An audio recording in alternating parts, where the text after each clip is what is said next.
Hello, everyone, and once again, welcome to the teachings. I am the host, Truth Is. Today's teaching is entitled, No Lie is of the Truth. And that's a true concept, brothers and sisters, okay? Even in reality, when you have the truth and you attach a lie to it, that truth also becomes a lie and will be a lie until that lie is removed. So let's open up in 1 John, the second chapter, verse 21, and let us read. And it sounds something like this. I have not written unto you because you know not the truth, but because you know it, and that no lies are the truth. So once again, we establish that no lies are the truth. Let's bounce over to James, the first chapter. Let's start reading at verse 12. And it reads, Blessed is the man that endureth temptation, for when he is tried, now tried is another word that means the same thing as temptation, or to be tempted. To be tempted and to be tried is one and the same. Okay? Keep that in mind. He shall receive the crown of life, which the Lord has promised to them that love him. Let no man say when he is tempted, I am tempted of God, for God cannot be tempted with evil, neither tempted he any man. So according to this, God cannot be tempted with evil, neither tempted he any man. Okay, but let's go look at the lie, brothers and sisters. Let's go to Genesis, the 22nd chapter.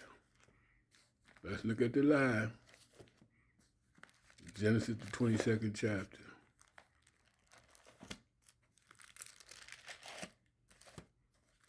And we're going to pick it up at verse 1. And it reads, 22 chapter of Genesis, verse 1.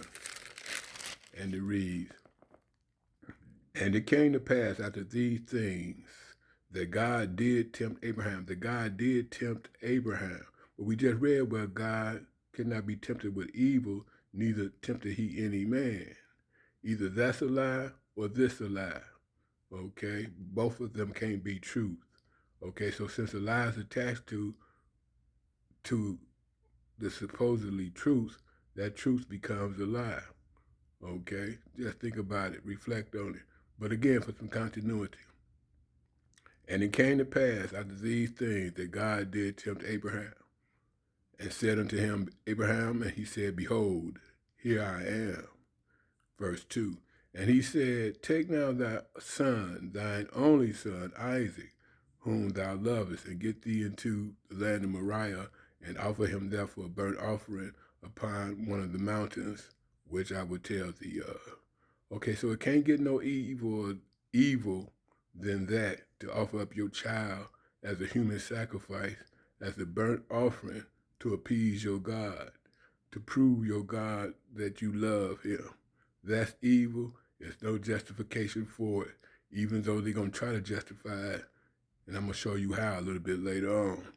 But we're going to look at another lie, even in this second verse, when the God said, Take now thy son, thy only son, Isaac. They have the God lying. Okay? How so? Let's go look at it. Let's go to Genesis, the 17th chapter. Genesis, the 17th chapter. We're going to pick it up at verse 15.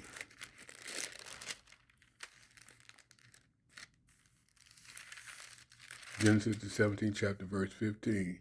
And it reads, And God said unto Abraham, what did he say?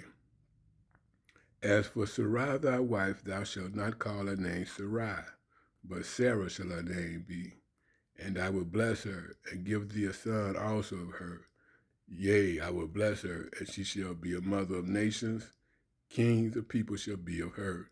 Excuse me, let me get some water.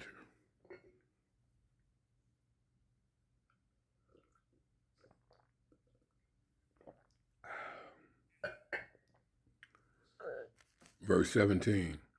Then Abraham fell upon his face and laughed. Now this is supposed to be the father of the faithful. Okay? He's supposed to have faith, brothers and sisters, okay? Big time faith. Yet he's laughed. He don't believe God. Go figure. Again, from the beginning, 17th verse.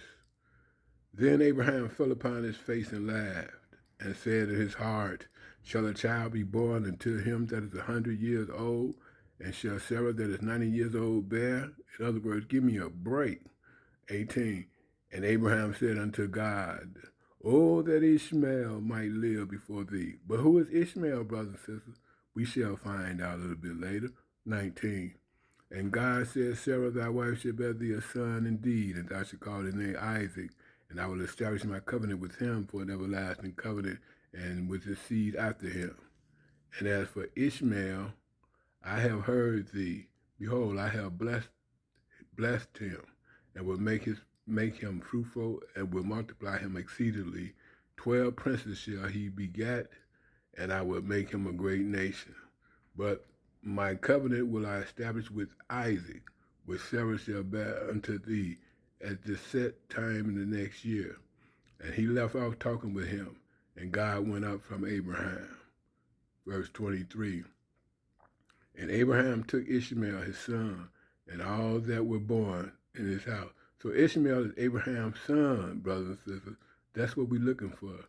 Okay, so God lied when he said, offer up thy son, thy only son to Abraham, when Ishmael was his son too.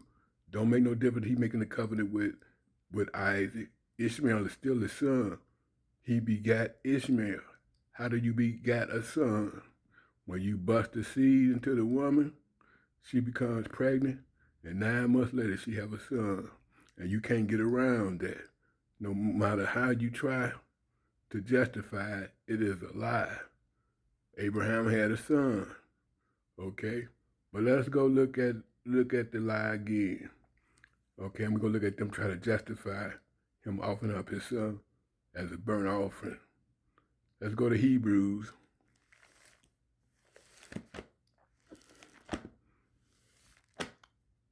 Let's go to Hebrews, the 11th chapter.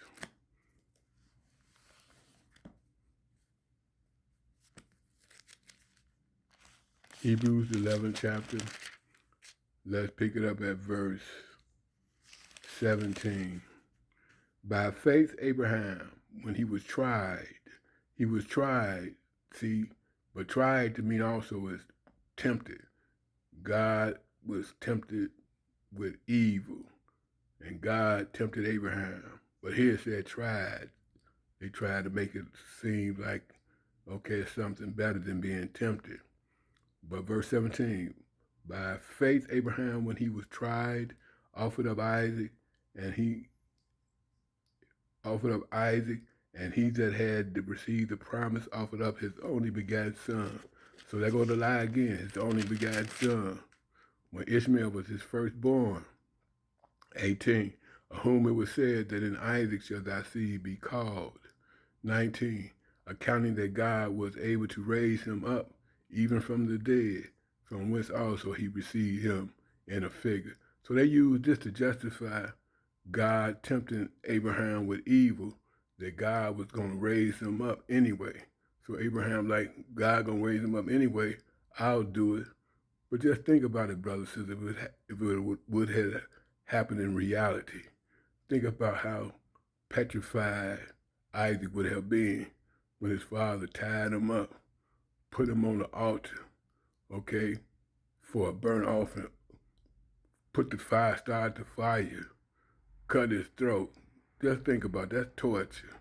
You can't justify that. Okay? The Bible is a hot mess. Okay? So there you have it. Remember, no lies are the truth. What you gonna do? Are you gonna receive this understanding, or you gonna keep on and stand steadfast in your beliefs that you've been taught? Do wrong right, brothers and sisters, in sincerity, and you can be delivered from your Bible, which is the quicksand of life. I thank you for tuning in. Until the next time, peace, love, later.